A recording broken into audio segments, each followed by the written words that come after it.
अगला क्वेश्चन देखते हैं 16 नंबर, बहुत ही अच्छा क्वेश्चन है।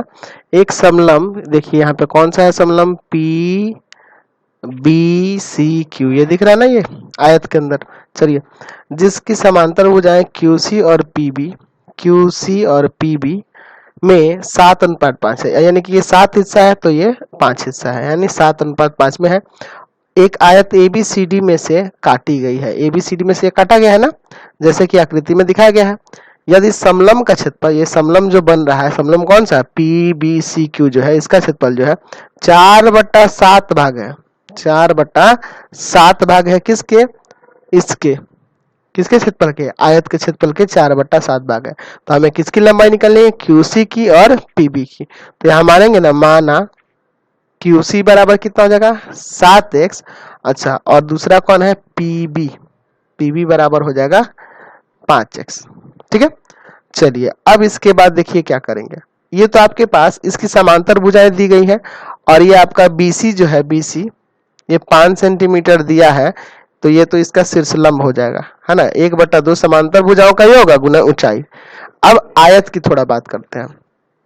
आयत की लंबाई जो होगी, आयत की लंबाई यानी कि ये जो डीसी होगी, ये टोटल कितनी होगी पता है आपको। देखिए एक्चुअल में होता क्या है, ये आयत है, यहां से किसी भी छोर से अगर ऐसे मिलाएंगे, चाहे जिस तरह से भी आप ये बिंदु को अगर मिला रहे हैं, यहाँ पे देखिए ये फिगर में आपको छोड़ दिया है, यहाँ थोड़ा लिख लेंगे, डीसी का वैल्यू हम यहाँ लिख देते हैं 21 सेंटीमीटर होना चाहिए, आपके क्वेश्चन में छोड़ दिया है, ये चीज आप ध्यान रखेंगे, ठीक है। चलिए, और इसकी चौड़ाई जो है, आयत की चौड़ाई, आयत की चौड़ाई जो है, आयत की चौड़ाई जो है वो 5 मीटर तो दिख ही रहा है आपको, ये बीसी, ठीक है। चलिए अब आगे बढ़ते हैं।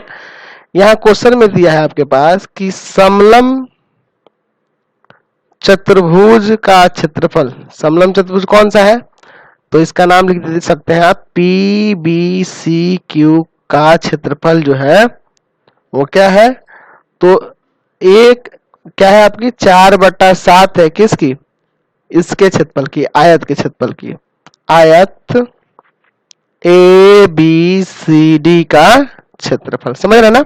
चलिए, तो समलम चतुर्भुज ये जो है इसका क्षेत्रफल कैसे निकालेंगे, तो 1/2 समांतर भुजाओं का योग। तो कौन कौन से समांतर भुजा है, तो एक है QC और दूसरा है आपके पास PB, है ना, और गुना ऊंचाई तो आपको BC ही लेना होगा, बराबर में 4/7, है ना, आयत का क्षेत्रफल, आयत ABCD का क्षेत्रफल कैसे निकलेगा, तो यही हो जाएगा लंबाई यानी DC और चौड़ाई यानी कि BC, समझ गए ना, ये 4/7 है, ध्यान देंगे इसमें।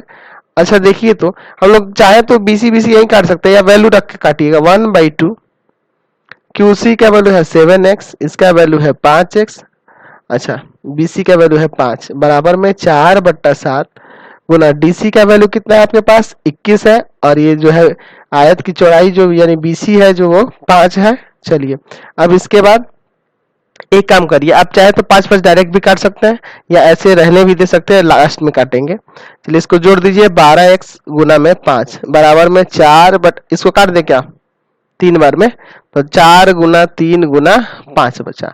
अब यहाँ से x बराबर हो जाएगा 4 गुना 3 गुना 5, 2 भाग में है तो इधर आके गुना में, अब 12 और 5 आएंगे भाग में, ठीक है। यहाँ से काटिए, तो 4 से इसको काटिए 3 बार में, और 3 से 3 कट गया, 5 से 5 कट गया, यानी कि x बराबर कितना आ गया, यहाँ से x बराबर आ गया आपका 2 सेंटीमीटर, समझ गए। चलिए, अब हम लोग यहाँ देख रहे हैं, आपको निकालना है कौन कौन सा, तो लाना है QC और PB, है ना। तो यहाँ से आप लिख सकते हैं QC बराबर कितना था आपका 7x था ना, यानी कि 7 गुना 2 सेंटीमीटर है, यानी कि 14 सेंटीमीटर। अच्छा, दूसरा है आपका PB या फिर BP भी लिख सकते हैं, 5x है ना, 5 गुना 2 यानी कि 10 सेंटीमीटर, समझ गए ना। चलिए अगले क्वेश्चन पे चलते हैं। अब चलिए, अगला